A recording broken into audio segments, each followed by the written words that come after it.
रात के ठीक 12 बजे बरसात की बूंदें पुराने गांव भैरवपुर की टूटी गलियों पर गिर रही थीं। पूरा गांव अंधेरे में डूबा था, लेकिन गांव के बीचों बीच एक जगह ऐसी थी जहां आज भी कोई रात में नहीं जाता था। वो था काला कुआं। लोग कहते थे जो भी उस कुएं के अंदर झांकता था उसे अपना चेहरा नहीं बल्कि अपनी मौत दिखाई देती थी। गांव के बूढ़े लोग बच्चों को डराते हुए कहते, रात में अगर कुएं से किसी औरत के रोने की आवाज आए तो पीछे मुड़कर मत देखना, वरना वो तुम्हारे साथ घर तक चली आएगी। लेकिन शहर से आया 22 साल का लड़का अर्जुन इन बातों पर विश्वास नहीं करता था। अर्जुन कई साल बाद अपने दादा की पुरानी हवेली बेचने गांव आया था। हवेली के अंदर कदम रखते ही दरवाजा अपने आप ठाक बंद हो गया। ये हवा भी ना, गांव में सब कुछ डरावना क्यों लगता है? तभी पीछे से एक बूढ़ी आवाज आई। डरावना इसलिए लगता है बेटा, क्योंकि यहाँ कुछ चीजें अभी भी जिंदा हैं।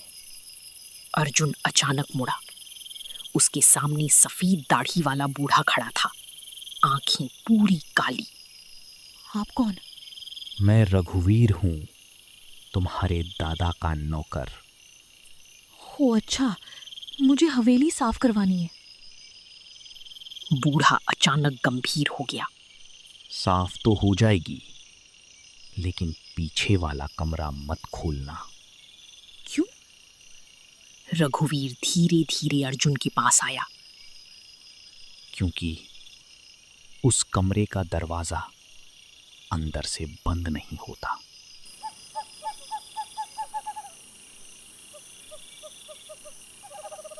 रात गहरी हो चुकी थी। हवेली की दीवारों पर टंगी पुरानी तस्वीरें हवा में हिल रही थीं। अर्जुन सोने की कोशिश कर रहा था। तभी छन छन छन पायल की आवाज। धीरे धीरे उसके कमरे के बाहर कोई चल रहा था। अर्जुन ने मोबाइल की फ्लैशलाइट ऑन की। आवाज बंद हो गई, लेकिन तभी कमरे के बाहर से किसी लड़की की फुसफुसाहट आई। दरवाजा खोलो। अर्जुन का गला सूख गया। कौन है? कोई जवाब नहीं। फिर वही आवाज, मुझे अंदर आने दो। अर्जुन डरते हुए दरवाजे के पास गया। जैसे ही उसने हैंडल पकड़ा, उसे महसूस हुआ कि दरवाजे की दूसरी तरफ कोई अपना चेहरा सटाकर खड़ा है। धीरे धीरे दरवाजे के नीचे से काले बाल अंदर आने लगे। मैं बहुत अकेली हूँ। अर्जुन पीछे हट गया। तभी अचानक बिजली चली गई। पूरा कमरा अंधेरे में डूब गया और उसी पल उसके कान के पास कोई फुसफुसाया, अब तुम भी अकेले नहीं हो। अगली सुबह अर्जुन डर चुका था। वो गांव छोड़ने ही वाला था कि उसे अपने दादा की डायरी मिली। डायरी के आखिरी पन्ने पर लिखा था, अगर ये पढ़ रहे हो तो समझ लो वो वापस आ चुकी है। डायरी में एक लड़की की फोटो थी, नाम मीरा। रघुवीर ने फोटो देखते ही कांपना शुरू कर दिया। ये कौन है? 25 साल पहले इस हवेली में काम करती थी। फिर? रघुवीर की आंखों में डर उतर आया। गांव वालों ने उसे डायन समझ लिया था। क्या मतलब? उसे जिंदा काली कुएं में फेंक दिया गया। कमरे में अचानक ठंडी हवा चलने लगी। तस्वीर में मीरा की आंखें धीरे धीरे लाल होने लगीं। ये कैसे? तभी ऊपर से औरत की जोर जोर से रोने की आवाज आने लगी। अर्जुन धीरे धीरे सीढ़ियां चढ़कर ऊपर गया। ऊपर वही बंद कमरा था जिसके बारे में रघुवीर ने मना किया था।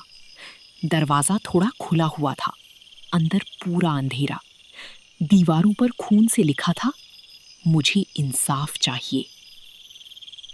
अर्जुन जैसे ही अंदर गया, दरवाजा अपने आप बंद हो गया। कमरे के बीचों बीच एक पुराना आईना रखा था। आईने में अर्जुन अकेला नहीं था। उसके पीछे सफेद साड़ी में एक औरत खड़ी थी। लंबे काले बाल, टूटी हुई गर्दन और पूरी काली आंखें। तुम्हारे दादा ने मुझे मारा था। नहीं। झूठ। अचानक पूरा कमरा हिलने लगा। आईने से खून बहने लगा। अब तुम्हारा परिवार खत्म होगा। अर्जुन भागने लगा, लेकिन कमरे का दरवाजा गायब हो चुका था। सिर्फ आईना बचा था और आईने में अर्जुन ने खुद को देखा, लेकिन उसका चेहरा इंसान का नहीं था, बल्कि पूरी तरह जना हुआ था।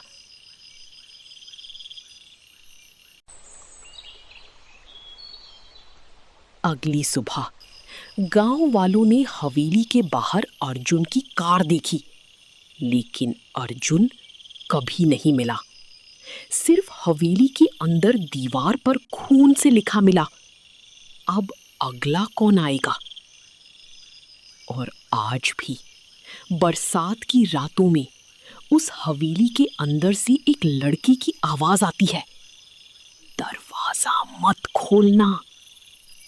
लेकिन देर हो चुकी होती है, क्योंकि दरवाजे के पीछे अब मीरा अकेली नहीं है।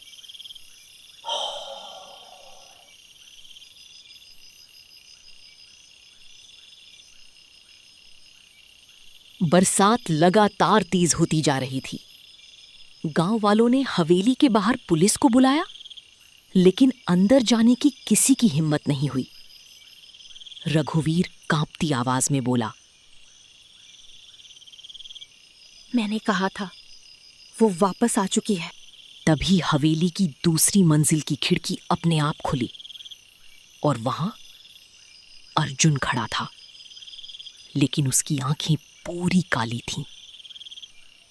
अर्जुन धीरे धीरे मुस्कुराया, फिर उसकी गर्दन उल्टी दिशा में घूम गई।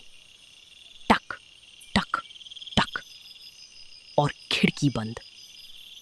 पूरा गांव डर से चीख उठा। अर्जुन जिंदा है?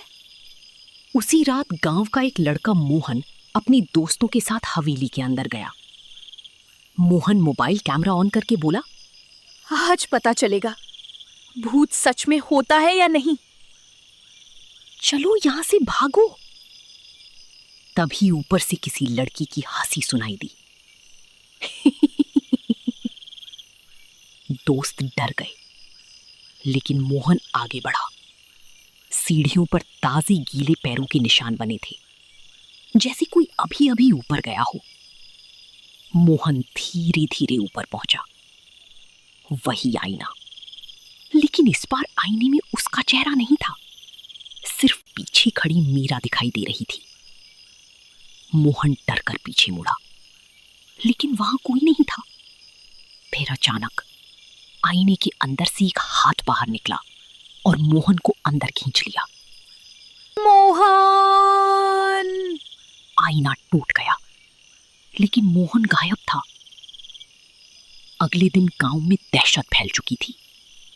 रघुवीर अर्जुन के दादा की पुरानी डायरी पढ़ रहा था। डायरी में लिखा था, कुएं के नीचे एक दरवाजा है जिसे कभी नहीं खोलना चाहिए। तभी अर्जुन की आवाज पीछे से आई, अब मुझे नया शरीर मिल गया है। रघुवीर धीरे धीरे पीछे मुड़ा। अर्जुन पूरी तरह भीगा हुआ खड़ा था, चेहरे पर अजीब मुस्कान। अर्जुन हंसने लगा, लेकिन वो उसकी आवाज नहीं थी, वो मीरा की आवाज थी। अब पूरा गांव मेरे साथ मरेगा। रात 2 बजे रघुवीर कुछ गांव वालों को लेकर काले कुएं तक पहुंचा। कुएं के अंदर से रोने की आवाज आ रही थी। मुझे बाहर निकालो। एक आदमी डरते हुए नीचे झांका। अचानक कुएं के अंदर से सफेद हाथ निकला और उसे अंदर खींच लिया। लेकिन देर हो चुकी थी।